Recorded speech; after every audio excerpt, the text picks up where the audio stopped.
Assalamualaikum warahmatullahi wabarakatuh. Hello everyone, my name is Ahzara and my student number is 2025-32-102. So here in this video, I will explain a program that demonstrates the implementation of stock data structure using array in C++.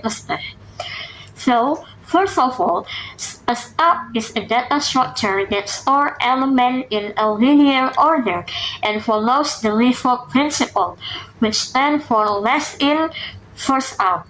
This means the last element added to the stock will be the first element to be removed. Okay, now let's move to start the program. At the beginning of the program, we define the maximum capacity of the stock. For example, the stock can only store up 3 elements. This limitation is important because it allows to demonstrate conditions like overflow and underflow. And then we declare array that will be used to the store stock element. Since a stock store element of same data type, we use a string data array. So we also define a variable called top, which is used to indicate the position of the top element in the stock. Initially, the value of top is set to -1, which is the stock is empty.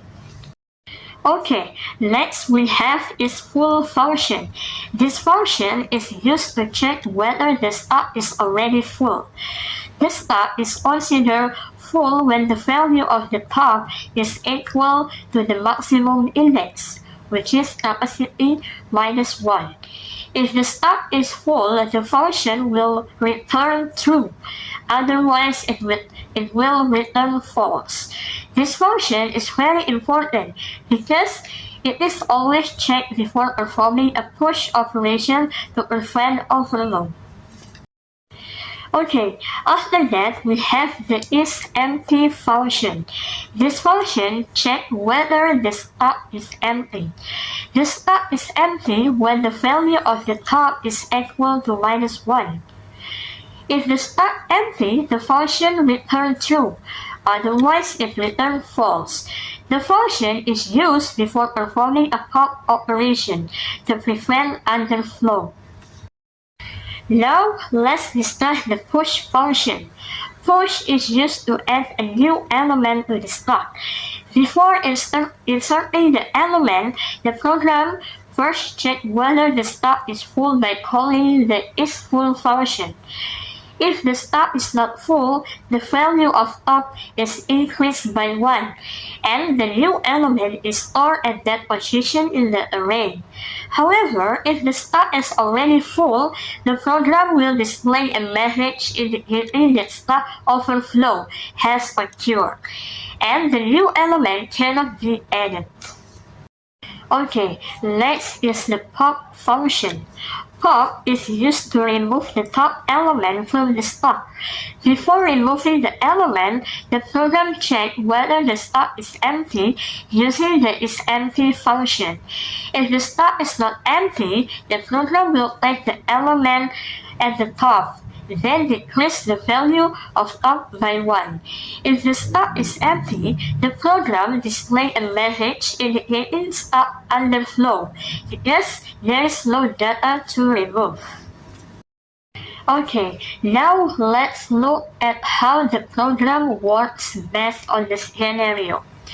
First, we insert 3 elements into the stock using the push operation. Since the capacity is 3, the stock becomes full after inserting the 3rd element.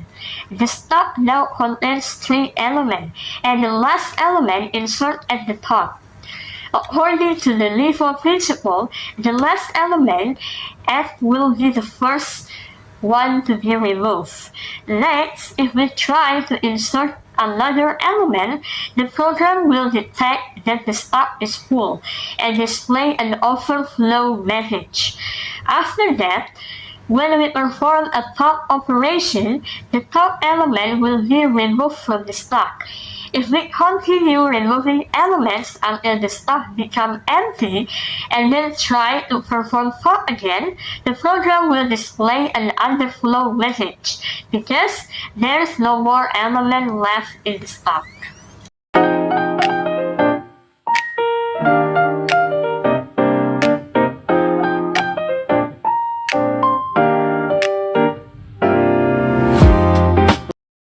Now, based on the scenario I have run, the output will look like the image above. First, we place three books. The first one is structured data, and the second one is algorithma, and the third is basis data. In accordance with LIFO, which is last in first out concept, the last book placed will be the first one removed. So, the order of the books become basis data, the first one is basis data, and the second one is algorithma, and the last one is structured data. If we try to add one more book like calculus, an overflow will occur because the capacity is only 3 books.